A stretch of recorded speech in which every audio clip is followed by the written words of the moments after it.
முஸ்லிம்கள், காங்கிரஸ் தலைவர் ராகுல் காந்தி மற்றும் முதலமைச்சர் சித்தராமையா ஆகியோரை குறிவைத்து சமூக ஊடக தளத்தில் அனிமேஷன் வீடியோவை பாரதிய ஜனதா கட்சியின் கர்நாடக மாநில பிரிவு வெளியிட்டது.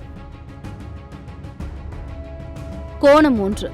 ஜாக்கிரதை ஜாக்கிரதை ஜாக்கிரதை என்ற தலைப்பில் 17 வினாடிகள் கொண்ட கிளிப். கன்னடத்தில் ராகுல் காந்தியும் சித்தராமையாவும் முஸ்லிம்கள் என்று பெயரிடப்பட்ட ஒரு பெரிய முட்டையை SC, ST மற்றும் OBC முட்டைகளுடன் சேர்த்து ஒரு கூட்டில் வைப்பதை காட்டுகிறது. ஒரு வெடிப்புச் சத்தத்திற்கு பிறகு ஒரு பெரிய குஞ்சு மட்டும் தாடியுடன் மற்ற 3 குஞ்சுகளை பார்த்து காட்டப்படுகிறது. பெரிய குஞ்சுக்கு ராகுல் காந்தி அனைத்து நிதிகளையும் ஊட்டுவதை வீடியோ காட்டுகிறது. அது பெரிதாக வளர்ந்து மற்ற 3ஐயும் கூட்டிலிருந்து வெளியே தள்ளுகிறது. இந்த வீடியோ மதவாதத்தை கிளறும் வீடியோ என்கிற குற்றச்சாட்டை மறுப்பதற்கில்லை. கோணம் 2. பாஜக தனது 10 ஆண்டு சாதனைகள், புதிய வாக்குறுதிகள் ஆகியவற்றை முன்வைப்பதை விட்டுவிட்டு இப்போது முஸ்லிம்களை முன்னிறுத்தி தேர்தல் பிரச்சாரம் செய்ய தொடங்கியிருப்பது ஆபத்தான போக்காகும். முஸ்லிம்கள் தீவிரவாதிகளாக இருக்கிறார்கள் அல்லது தீவிரவாதத்தை ஆதரிப்பவர்களாக இருக்கிறார்கள் என்பதுதான் பாஜகவின் நிலைப்பாடாக தெரிகிறது. கோணம் 3.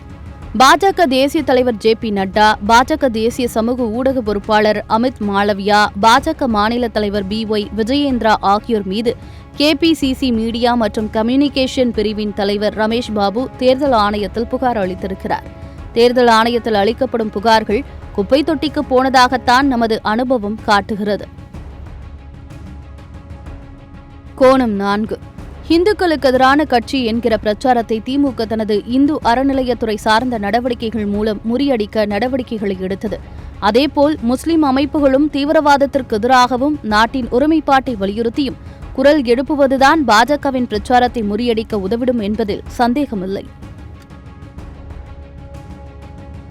கோணம் 5.